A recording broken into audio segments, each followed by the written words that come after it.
Hello mga ka-arts! Welcome back sa aking channel. Ngayon, isang napaka-espesyal na proyekto ang gagawin natin. Isang mural painting ng NBA legend na si Kobe Bryant.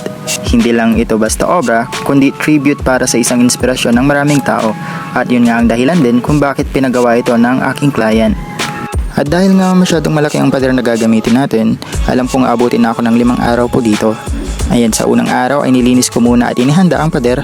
Napakahalaga nito upang kumapit ng maayos ang pintura at maging matibay ang ating artwork. At pagkatapos nga ay gumawa na ako ng outlines bilang gabay.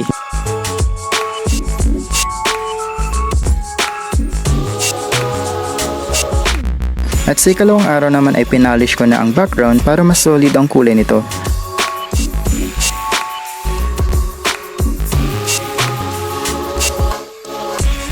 At dito nga guys, inalis ko na po ang ating nilagay na masking tape para makita na po natin ang magiging itsura ni Kobe Bryant na ating subject. Para mas ganahan ako sa aking pagpipainting ay naisipan ko ang magpatugtog ng isang pangmalakasan montage.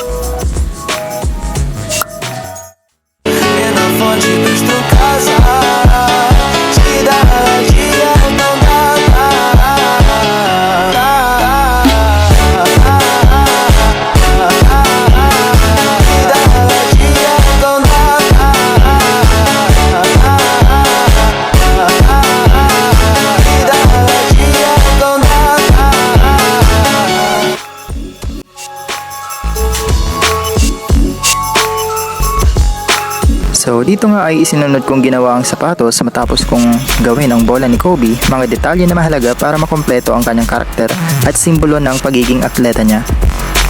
At ikatlong araw na rin pala ito, inumpisahan ko na ang kasuotan ni Kobe at dito lumabas na ang iconic niyang jersey na talaga namang nagbibigay ng kilalang imahe sa kanya bilang isang legend sa basketball.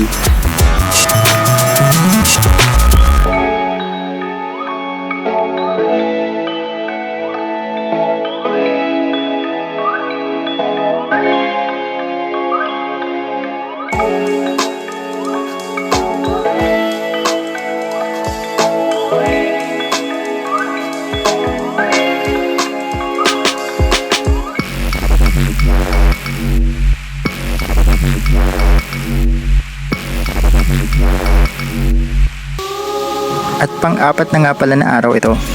Pero kailangan ko pa rin gawin ang aking responsibilidad. Kaon ka na, love?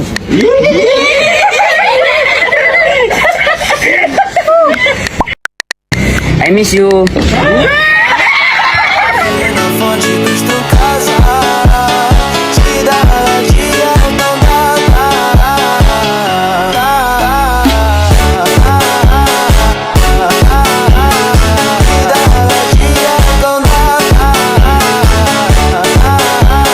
So dito naman ay tinatapos ko na ang mga ibang detalye ng kanyang damit upang sa ganun ay makita na kung gaano nga ba ka-realistic ang pwede kong gawin sa aking mural painting. Dito nga ay may mga ibang tao nga na gusto akong panoorin habang ako ay nagpe-painting. At alam kong hindi lang ako itong artist na to na nahihiya kapag may nanonood sa akin. Tama po ba?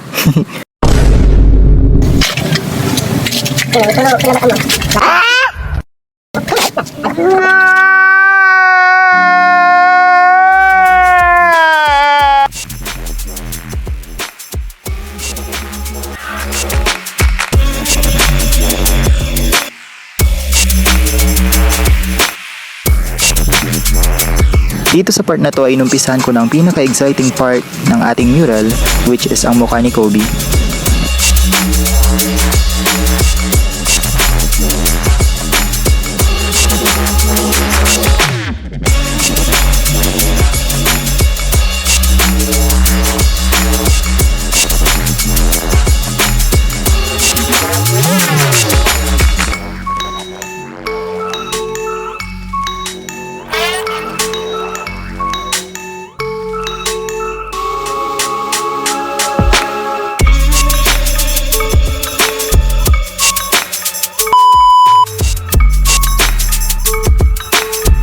At sa ikalimang araw ay ginawa ko na ang retouching at finishing touches para mas lumutang ang bawat detalye.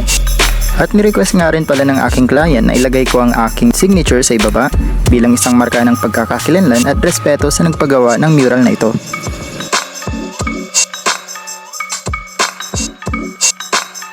At dito nga ay kausap ko ang nagpapagawa at pinag-uusapan po namin ang mga susunod pa raw na plano nilang ipagawa sa akin.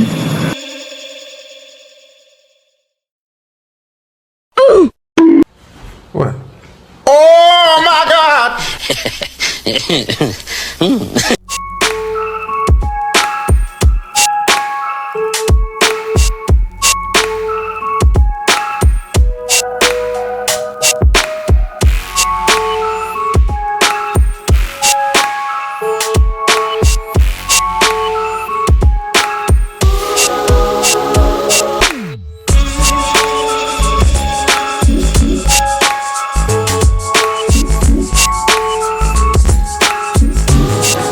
Okay, so ito na po pala ang kinalabasan ng ating mural painting. Sana magustuhan ninyo.